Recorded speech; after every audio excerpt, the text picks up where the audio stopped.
بلاء الأنبياء ثم الأمثل فالأمثل। বর্তমান বাংলাদেশের 16 কোটি মুসলমানের আধ্যাত্মিক রাহবর আমির হেফাজত আল্লামা মহিবুল্লাহ বাবরপুরি হাফিজাহুল্লাহর আহ্বানে কারা নির্যাতিত মুসলিম আলেমদের সংবর্ধনা প্রদান অনুষ্ঠানের সম্মানিত সভাপতি, উপস্থিত মুসলিম উলামায়ে কেরাম, তৌহিদি জনতা,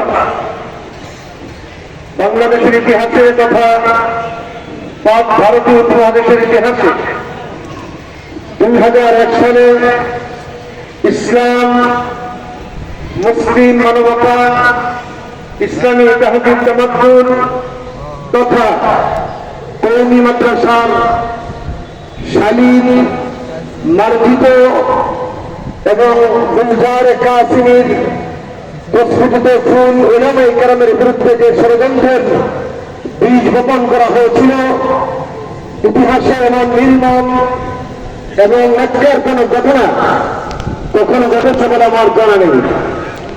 একসাথে সারা বাংলাদেশের এত আলেম ষড়যন্ত্রের শিকার হয়ে, মিথ্যা মামলার শিকার হয়ে, জনম নির্যাতনের শিকার হয়ে কারাবন্দী হয়েছেন বলে আমাদের জানা নেই।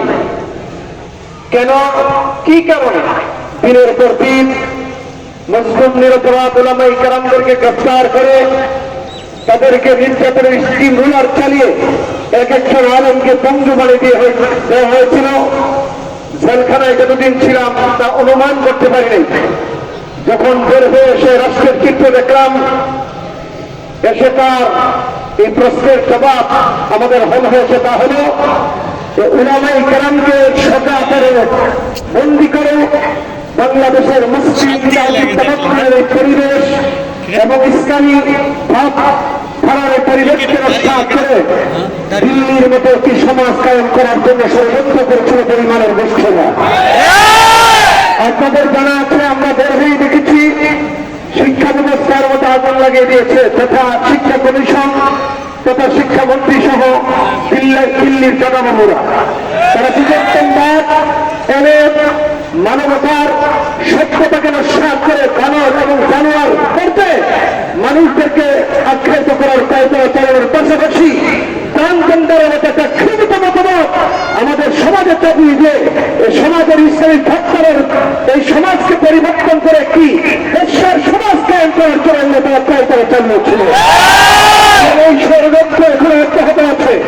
কারণ নির্যাতিত মুসলিম উলামায়ে কেরাম সময়ের বিবর্তনে আল্লামা মামুনুল হক সহ আল্লামা আব্দুল হক ইসলামী সহ সমস্ত বীর সুনারীরা একে একে বের হয়ে এসেছেন। তারা বন্দী হওয়ার আগে এই অবস্থা ছিল, তাদের ইমানি চেতনা আগের চাইতে কয়েকশো গুণ বেড়ে গিয়েছে। জালিমদের কাছে তাদের নির্যাতনের সর্বশেষ পরিধি দেখেছি, এখনো রক্ত চক্ষু দেখে লাভ নাই। ইসলামিক শিক্ষা বাস্তবায়ন করতে যাব না। বাংলাদেশে নেই যাব। আল্লামা মহিবুল্লাহ বাবরপুরি বলে যায় নাই, আল্লামা সাদিকুর রহমান বলে যায় নাই, আমাদের পরনে অবশ্য আল্লামা মামুনুল হক সাহেব আছেন। জিজ্ঞাসা করি, এই মুসলিম উলামায়ে কেরামের পক্ষে থাকতে রাজি আছেন ইনশাআল্লাহ? আল্লাহ তাআলা আমাদের সবাইকে তৌফিক দান করুন।